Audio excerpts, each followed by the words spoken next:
Hello everyone, it's Crash Knife Fight, and I spent a few hours today playing the rework Heroes vs. Villains mode in BF2, and I wanted to offer my impressions and a little bit of insight. If you haven't been paying attention, EA's Battlefront 2 update today included an overhaul of HVV, which removed the former objective of eliminating the targeted player to score points in favor of a more traditional deathmatch, or what some have termed Hero Blast. A number of players complained about the previous format of the mode because it favored some unscrupulous tactics from some players, particularly when using certain heroes and villains, namely Boba Fett, who could stay out of reach when selected as the target and almost always guarantee the villains a victory, at least for that round. HVV matches could drag on and get frustrating as some of the targeted players would hide and run when enemies would approach, or teammates that refused to serve as the target and committed suicide before the round timer counted down once they were selected. The rework fixes a good deal of that. Matches tend to have a faster tempo, and since the name of the game is killing, it's best to get on with the killing. Nevertheless, there are still some tactics, good and bad, that worked in the previous format that still work in this one, and some of the problems still present themselves. For the individual player, the strategy, of course, is to kill more than you die.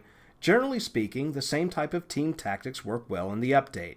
There is safety and strength in numbers. A team that sticks together will likely have more success.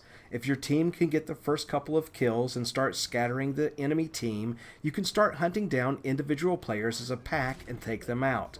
Now, some of the old, somewhat underhanded tactics also work here. Phasma and her sentry droid present the same problem as it did before. An entire team of villains can camp in proximity to her droid and take out the poor souls foolish enough to venture into range of the droid. I have to admit I took advantage of this tactic in at least one game. Boba Fett can still be quite a nuisance as he can stay out of range of lightsabers and laser your team with the EE3 and rocket barrages. But he can also represent a disadvantage to the other team now because he doesn't really add to the concentration of force. Sure, he can harass players from a distance, but he is not capable of wading into the thick of it to help out his team, if the battle is not going their way. The final issue that was much the same as before is your success largely depends on the skill of your team. If you are joining random lobbies, then it's the luck of the draw. Sometimes you get matched with some great players, other times not, and your own skill can only carry the team so far. Teams comprised of friends squatted up together will always have an advantage because they are working more cooperatively. One other item. Players may want to rethink their star card loadouts for the updated mode. In the previous format, I would often forego my health on kill star card for something more offensively minded.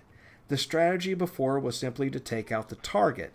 It did not matter how many times you died as long as you were not the target.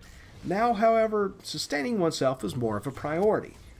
All in all, I did enjoy the new version of HVV, although I'm not sure if it's because it represents an overall improvement or just the fact that it is something new. Some of the previous problems have been rectified, while others still linger. In the end, however, I do think it is an improvement, if simply for the better pacing. So go out there and give it a try for yourself and see what you think. That's it for now. If you enjoyed the video, hit the like button and make sure to subscribe for new content coming soon.